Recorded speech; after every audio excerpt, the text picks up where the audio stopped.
Di video kali ini kita masih membahas berkaitan dengan R4 dan R5 yang bersiap menjadi korban untuk tidak dapat diangkat menjadi P3K pada waktu. Bisa saja PHK massal dari Pemda dilakukan bagi mereka yang tidak diusulkan. Namun ada juga Pemda yang menjadikan rekan-rekan R4 menjadi outsourcing. Dan selamat bagi rekan-rekan yang diusulkan pada waktu, TMT rekan-rekan ternyata tetap 1 Oktober 2025. Bagaimana info lengkapnya, ikuti video ini sampai selesai. Ya, di awal video ini kita akan coba putarkan cuplikan video-video yang berupa statement yang disampaikan oleh BKN dan Pansalnas terkait pengangkatan P3K pada waktu dan nasib rekan-rekan R4. Silakan simak terlebih dahulu video ini sebelum nanti kita bahas kelanjutan berkaitan dengan R4. Sesuai arahan Bapak Presiden, untuk TMT CPNS harus 1 Juni, dan TMT maksudnya paling lambat harus 1 Juni.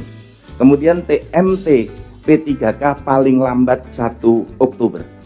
Bila ada instansi yang melanggar arahan Bapak Presiden, dari PKN akan memberikan sanksi, diblokir pelayanan ASN-nya. Jadi tidak ada pelayanan ASN ketika tidak melaksanakan arahan Bapak Presiden. Sesuai arahan Bapak Presiden, tahun ini P3K harus selesai. Ya, honorer afirmasinya terakhir tahun ini. Tahun depan sudah seleksi CASN biasa. Kalau daerah nggak kunjung mengangkat gimana Pak? Ya nggak selesai. Ini kan pekerjaan bersama. Jadi kalau daerah nggak mau mengusulkan formasi, nggak menyiapkan anggaran, ya nggak selesai. Kalau memang dia tidak sanggup daerah yang nggak selesai, kalau daerah nggak ada lagi, berarti orang itu tidak akan terangkat. Selesai udah. Sangat tergantung Bupati Wali Kota. Kalau nggak mengajukan formasi kan nggak bisa diangkat. Pak yang belum 2 tahun dan belum ikut tes bagaimana? Sudah jelas harus cari alternatif, bekerja di tempat lain atau ikut seleksi lewat jalur CASN yang diadakan sesuai dengan standarnya. Paling banter bertahan sampai 31 Desember 2025. Selanjutnya gimana? Kamu harus cari kerjaan yang lain. Clear. Kenapa sampai 31 Desember? Karena kontrak pegawainya sampai tanggal itu. Prioritas R1, R2, R3 diselesaikan lebih dulu. Setelah itu R4 dan R5. Tenaga honorer R4 ini bagaimana nasib mereka karena hidup mereka ini tidak tenang. Pertama saya mau tanya mengenai nasib honorer R4 Pak. Tenaga honorer R4 ini mereka tidak teridentifikasi. Bagaimana nasib mereka karena hidup mereka ini tidak tenang. Mereka bertanya-tanya bagaimana kelanjutan dari pengabdian mereka di Pemprov DKI Jakarta. Nah, apakah di tahun 2026 kita sudah menyiapkan formasi ataupun anggaran untuk merekrut mereka menjadi P3K. Nasib honorer R4, R3, dan R lainnya untuk pelamar R4 yang sudah lulus pada pengadaan P3K tahun 2024 sebanyak 1.884 orang yang akan dilaksanakan penetapan NIK-nya di periode tahun 2025 ini. Rencananya Pak Gubernur akan menyerahkan pada tanggal 21 Agustus. Selanjutnya masih terdapat sisa R4 yang sekarang tetap dapat bekerja sebagai PJLP atau KKI atau pegawai BLUD. Dalam rangka penyelesaian tenaga non-ASN pada saat ini, kami juga masih menunggu kebijakan teknis terkait proses P3K paruh waktu dari Kementerian PAN dan RB serta BKN selaku panitia seleksi nasional. Terkait pengusulan P3K tahun 2026 akan menjadi pertimbangan dari BKD untuk melakukan analisa perencanaan kebutuhan dan peta jabatan kuota formasi yang masih tersisa untuk formasi ASN serta mempertimbangkan kemampuan anggaran.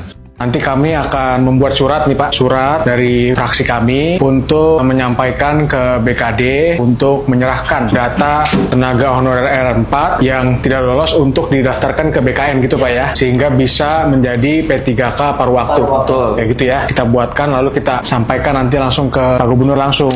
Kami dari aliansi R4. R4 ini sendiri ada 2 kelompok. Satu R4NL, itu R4 yang lolos. Ini kita adalah R4 yang tidak lolos. Ya sisanya adalah 12.336. Nah, dan itu isinya adalah terdapat teman-teman yang dari nakes, dari guru, itu yang hampir terjadi sampai 20 tahun. Jadi kita ya berharap dari DKI ini, dari Bapak Dewan, berharap bahwa kita ini diusul melalui BKD. Karena yang bisa mengusulkan adalah BKD, kemudian di ACC oleh pemerintah melalui Balai Kota atau Gubernur, kemudian dari Gubernur itu diajukan kepada Menpan RB. Setelah itu kita bisa menjadikan P3K paruh waktu. Kalau dari Pemda Jakarta tidak mengusulkan, itu kita sampai kapanpun tidak bisa mengisi DRH. Jadi kami berharap, kami meminta, kami memohon dari Aliansi R4 ini untuk PS ini bisa membantu kita agar BKD ini membuat sebuah pendataan. Nah, informasi yang baru saja kita dapatkan juga adalah berkaitan dengan rekan-rekan R4 ya, yang tidak masuk dalam database, yang mestinya ini diusulkan di P3K paruh waktu, namun bagi Pemda yang memang merasa keberatan karena anggaran dan lain sebagainya, karena batas waktu pengusulan hanya menyisakan 1 minggu lebih kurang ya, yaitu tanggal 20 Agustus 2025. Nah, di sini ada memang Pemda yang di sini kita bahas ada Pemda yang sama sekali tidak mengusulkan P3K paruh waktu untuk rekan-rekan non-database. Harapan para non-database BKN di pemerintah Kota Palembang, Sumatera Selatan untuk menjadi P3K paruh waktu bisa pupus. Pasalnya, Pemkot Palembang mengkaji kemungkinan pegawai non-ASN ini tidak dijadikan paruh waktu tetapi dijadikan tenaga kerja outsourcing. Wali Kota Palembang Tudewa mengatakan Pemkot Palembang tetap memperjuangkan nasib tenaga kerja non-ASN non-database ini, di mana dia meminta BKD Kota Palembang untuk melakukan kajian. Adapun kajian BKPSDM Kota Palembang adalah untuk tindak lanjut dalam waktu dekat terkait kemungkinan pengajuan usulan pengalihan tenaga non-ASN ini menjadi tenaga outsourcing. Nah, ini Bapak Ibu ya. Jadi ada beberapa Pemda yang memang sudah tidak akan menjadikan rekan-rekan R4 ini menjadi paruh waktu, tetapi diusulkan menjadi outsourcing. Saya sudah minta dari BKPD untuk dikaji formasinya seperti apa. Kalaupun itu bisa, akan kita usulkan. Untuk itu dalam waktu dekat akan ada tindak lanjutnya.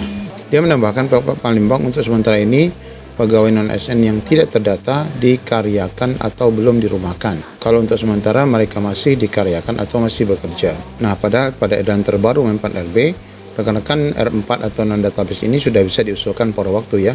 Mengacu SE tersebut, non-ASN tidak berada dalam database bisa diusulkan untuk menjadi paruh waktu dengan ketentuan aktif bekerja minimal 2 tahun secara berturut-turut dan telah mengikuti tahapan seksi P3K. Ya, SE tersebut adalah tanggal 8 Agustus, sementara Wali Kota Palembang menyampaikan pernyataan untuk dijadikan outsourcing itu pada tanggal 9 Agustus. Nah, apakah Pak Wali ini menyampaikan pernyataan karena belum menerima atau belum membaca SE tersebut? Nah, ini yang menjadi pertanyaan ya. Semoga saja setelah beliau melihat ya edaran terkait pengangkatan P3K menjadi paruh waktu bagi rekan-rekan R4, kebijakan untuk menjadikan outsourcing dapat dibatalkan. Jadi intinya rekan-rekan harus diusulkan. Jika tidak diusulkan, maka rekan-rekan kalau tidak dijadikan outsourcing, maka pasti akan dipecat secara massal sebagaimana pernyataan Kepala BKN Bapak Zudan. Demikian info singkat yang dapat kami sampaikan. Assalamualaikum warahmatullahi wabarakatuh.